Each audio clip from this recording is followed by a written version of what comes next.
રાજા ગોપીચંદનો ઇતિહાસ એ ભારતીય લોકસાહિત્ય અને ભક્તિ પરંપરાની એક અદ્ભુત ઘટના છે. આ વાર્તા માત્ર એક રાજાની નથી, પણ મોહ માયાના ત્યાગ અને આત્મકલ્યાણના માર્ગની છે. નીચે આ સમગ્ર ઇતિહાસને વિગતવાર વર્ણવવામાં આવ્યો છે. રાજા ગોપીચંદનો અમર ઇતિહાસ, વૈરાગ્ય અને ત્યાગની કથા. 1. પ્રસ્તાવના, માનવ અભિમાન અને ઈશ્વરની લીલા. માનવી હંમેશા એવા ભ્રમમાં જીવે છે કે હું કરું છું એટલે દુનિયા ચાલે છે, પરંતુ વાસ્તવિકતા એ છે કે કરનારો હરિ, ઈશ્વર છે. લોકસાહિત્યમાં કહેવાયું છે તેમ, બાળક જન્મે ત્યારે તેનું વજન બીજી 3.5 કિલો હોય છે અને આખી જિંદગી જીવ્યા પછી જ્યારે તેને શ્મશાનમાં બાળવામાં આવે છે ત્યારે તેની રાખનું વજન પણ લગભગ એટલું જ થાય છે. આ એક એવો કોયડો છે જેને વિજ્ઞાન પણ ઉકેલી શકતું નથી. આ ઈશ્વરીય રચના આપણને સમજાવે છે કે માનવ શરીર નાશવંત છે. આ જ નાશવંત કાયાનું કલ્યાણ કરવા માટે રાજા ગોપીચંદે રાજપાટ છોડી ભગવો ધારણ કર્યો હતો. 2. પારિવારિક પૃષ્ઠભૂમિ અને જન્મ.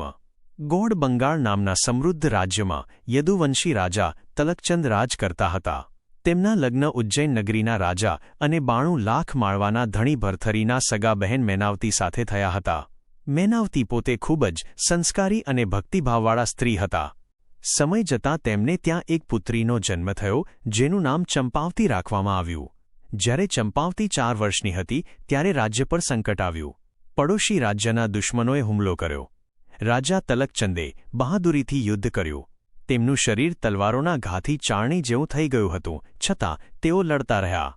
અંતે દુશ્મનોને હરાવીને રાજા તલકચંદ રણમેદાનમાં વીરગતિ પામ્યા.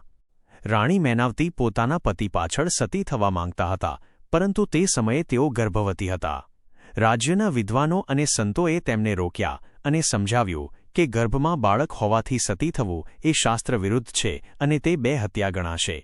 9 મહિના અને 13 દિવસે મેનાવતીએ પુત્રને જન્મ આપ્યો, જેનું નામ ગોપીચંદ રાખવામાં આવ્યું. 3.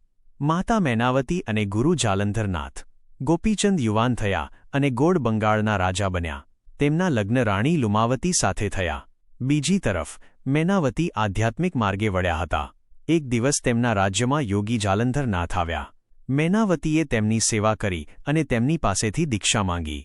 શરૂઆતમાં જાલંધરનાથે મેનાવતીની કસોટી કરી, પણ મેનાવતીના જ્ઞાન અને દ્રઢતાને જોઈને તેમને શિષ્ય બનાવ્યા અને અખંડ બ્રહ્માંડનું જ્ઞાન આપ્યું. મેનાવતી જાણતા હતા કે તેમનો પુત્ર ગોપીચંદ પણ આ નાશવંત સંસારમાં ડૂબેલો છે, તેથી તેને સાચા માર્ગે વાળવો જરૂરી છે. 4. વૈરાગ્યનું ટીપું, સંસારનો ત્યાગ. એક દિવસ રાજા ગોપીચંદ પોતાની રાણીઓ સાથે સ્નાન કરવાની તૈયારી કરી રહ્યા હતા. ઉપર ઝરૂખામાં ઊભેલા માતા મેનાવતીએ પોતાના પુત્રને જોયો અને તેમને પોતાના પતિ તલકચંદની યાદ આવી. તેમને વિચાર આવ્યો કે મારા પતિનું આટલું સુંદર શરીર પણ રાખ થઈ ગયું, તો મારા પુત્રનું શું? આ વિચારે તેમની આંખમાંથી આંસુનું એક ટીપું નીચે ગોપીચંદના શરીર પર પડ્યું. ગોપીચંદે ઉપર જોયું તો માતા રડતા હતા. જ્યારે પુત્રએ કારણ પૂછ્યું ત્યારે મેનાવતીએ કહ્યું, બેટા, તારી આ જુવાની અને કાયા જોઈને મને તારા પિતાની યાદ આવી. જેવી તારી કાયા છે એવી જ તેમની હતી, પણ તે સ્મશાનમાં બળીને ભસ્મ થઈ ગઈ. જો તારે આ કાયાનું કલ્યાણ કરવું હોય તો ઈશ્વરનું ભજન કર અને યોગી બની જા. માતાના આ શબ્દો ગોપીચંદના હૃદયમાં સોંસરવા ઉતરી ગયા અને તેમણે તરત જ સંન્યાસ લેવાનો નિર્ણય કર્યો. 5. કસોટી અને કૂવાની ઘટના.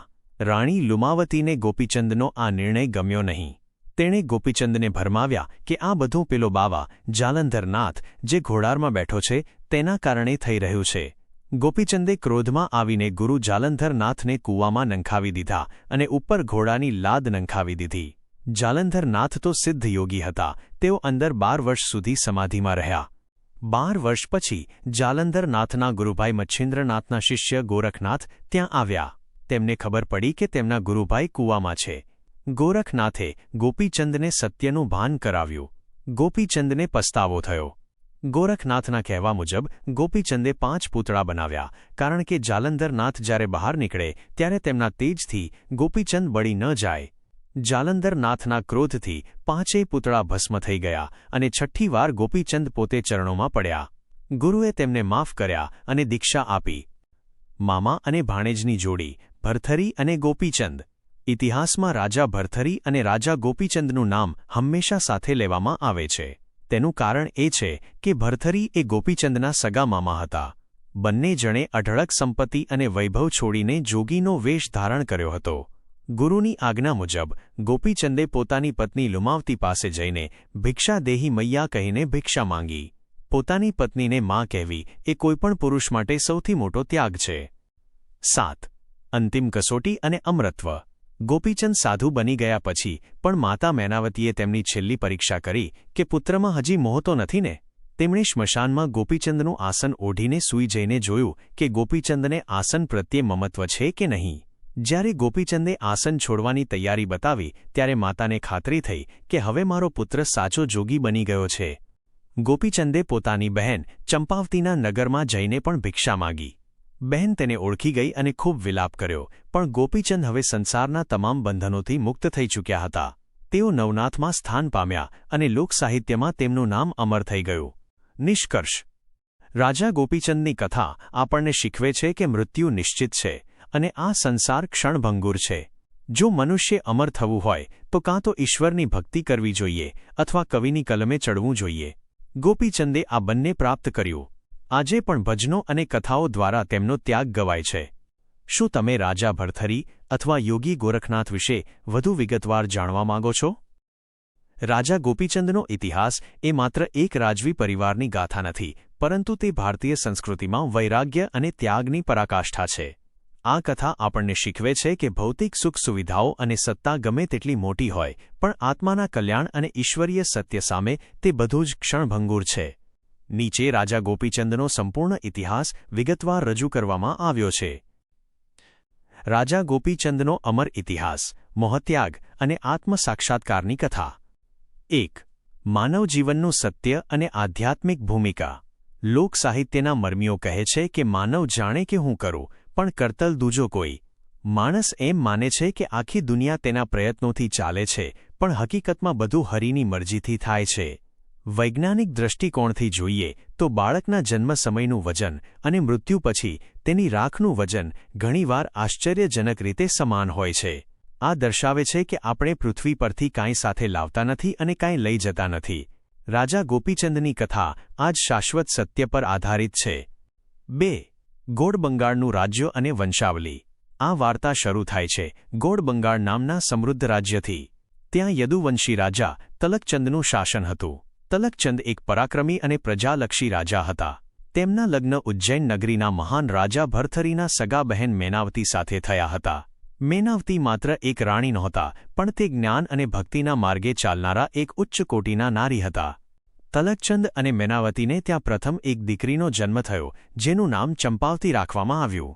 રાજપરિવારમાં ખુશીઓ હતી, પરંતુ વિધિના લેખ કંઈક જુદા જ હતા. 3. રાજા તલકચંદનું બલિદાન અને મૈનાવતીનો ત્યાગ.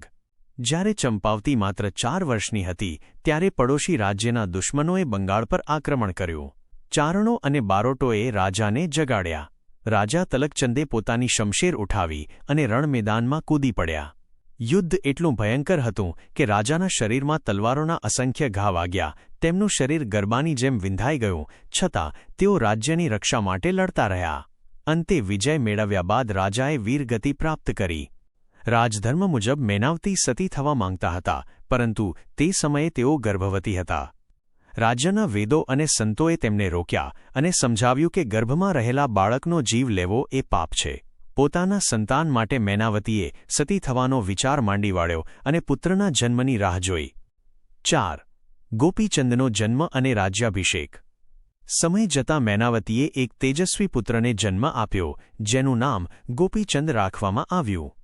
ગોપીચંદનો ઉછેર રાજસી ઠાઠમાઠમાં થયો, પરંતુ માતા મૈનાવતીએ તેને અંદરખાને સંસ્કારોનું સિંચન પણ કર્યું.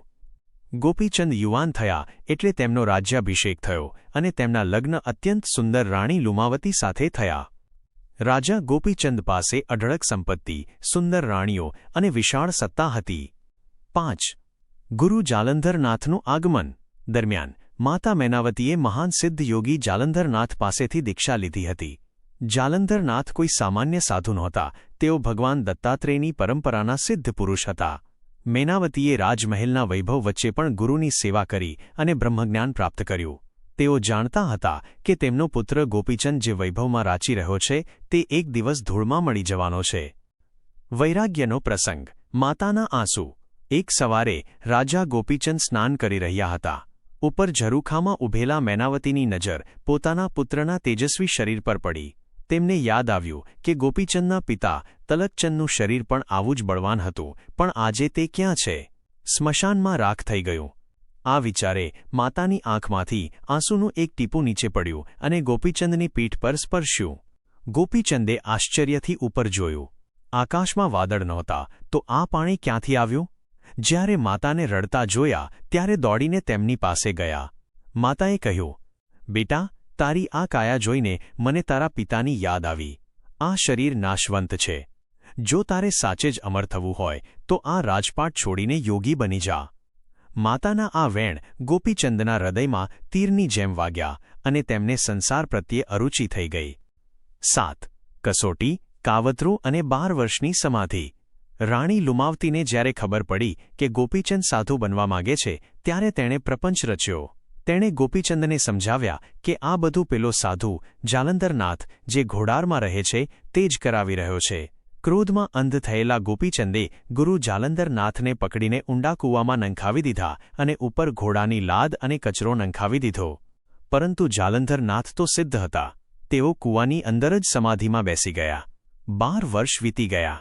એક દિવસ મહાન યોગી ગોરખનાથ ત્યાંથી પસાર થયા અને તેમણે પોતાના ગુરુભાઈ જાલંધરનાથનો અવાજ કૂવામાંથી સાંભળ્યો. ગોરખનાથે ગોપીચંદને સત્ય સમજાવ્યું અને પસ્તાવો કરવા કહ્યું. ગોપીચંદે ગુરુને બહાર કાઢ્યા, પણ ગુરુનું તેજ એટલું હતું કે ગોપીચંદ બળી જાય તેમ હતા. એટલે ગોરખનાથની સલાહથી 5 પૂતળા બનાવવામાં આવ્યા. જાલંધરનાથે જ્યારે કૂવામાંથી દ્રષ્ટિ કરી ત્યારે 5 પૂતળા બળીને ભસ્મ થઈ ગયા અને 6ઠ્ઠી વાર ગોપીચંદ પોતે ચરણોમાં પડ્યા. ગુરુએ દયા કરી તેમને શિષ્ય બનાવ્યા. 8. ભિક્ષા અને ત્યાગની પરાકાષ્ઠા. સંન્યાસ ધારણ કર્યા પછી ગુરુએ ગોપીચંદની આકરી કસોટી કરી. તેમણે આજ્ઞા આપી, જા, તારી રાણી લુમાવતી પાસે જઈને તેને માં કહીને ભિક્ષા માંગ. એક રાજા માટે પોતાની જ પત્નીને માતા કહેવી એ અહંકારનો સૌથી મોટો વધ હતો. ગોપીચંદે ભગવા વસ્ત્રો પહેર્યા, હાથમાં ખપ્પર લીધું અને મહેલના દ્વારે જઈ સાદ પાડ્યો, અલખ નિરંજન, ભિક્ષા દેહી મૈયા. રાણી લુમાવતી સ્તબ્ધ થઈ ગઈ, પણ ગોપીચંદ હવે સાચા જોગી બની ગયા હતા. 9. મામા ભાણેજનું મિલન અને બહેનની વેદના. રાજા ગોપીચંદ અને રાજા ભરથરીનો ઇતિહાસ અજોડ છે. ભરથરી એ ગોપીચંદના સગા મામા હતા. બંનેએ રાજપાટ છોડ્યા હતા. આ મામા ભાણેજની જોડીએ આખા દેશમાં ભક્તિનો પ્રચાર કર્યો. પોતાની મુસાફરી દરમિયાન ગોપીચંદ પોતાની બહેન ચંપાવતીના નગરે પહોંચ્યા. બહેને જ્યારે પોતાના ભાઈને આ હાલતમાં જોયો ત્યારે તેને ખૂબ દુઃખ થયું. તેણે ભાઈને પાછા વળવા વિનંતી કરી, પણ ગોપીચંદે તેને સમજાવ્યું કે, બહેન, આ રાજપાટ તો સપનું છે, સાચું સુખ તો હરિના ભજનમાં છે. 10. ઉપસંહાર. નવનાથમાં સ્થાન. રાજા ગોપીચંદે પોતાની ભક્તિ અને કઠોર તપસ્યાથી સિદ્ધિ પ્રાપ્ત કરી. તેમનું નામ નવનાથ, 9 મહાન સિદ્ધ યોગીઓમાં આદરપૂર્વક લેવામાં આવે છે. માતા મૈનાવતીની પ્રેરણાથી એક રાજા મટીને તેઓ જગતના બાલુડા જોગી બન્યા. બોધ. રાજા ગોપીચંદનો ઇતિહાસ આપણને સમજાવે છે કે સત્તા અને સંપત્તિ કાયમી નથી. સાચું જીવન એ છે જે પરોપકાર અને પરમાત્માની ભક્તિમાં વીતે. આ મહાન ગાથાને શબ્દોમાં વર્ણવવી અશક્ય છે, પણ આ ટૂંકો સાર ગોપીચંદના ત્યાગની ઝાંખી કરાવે છે.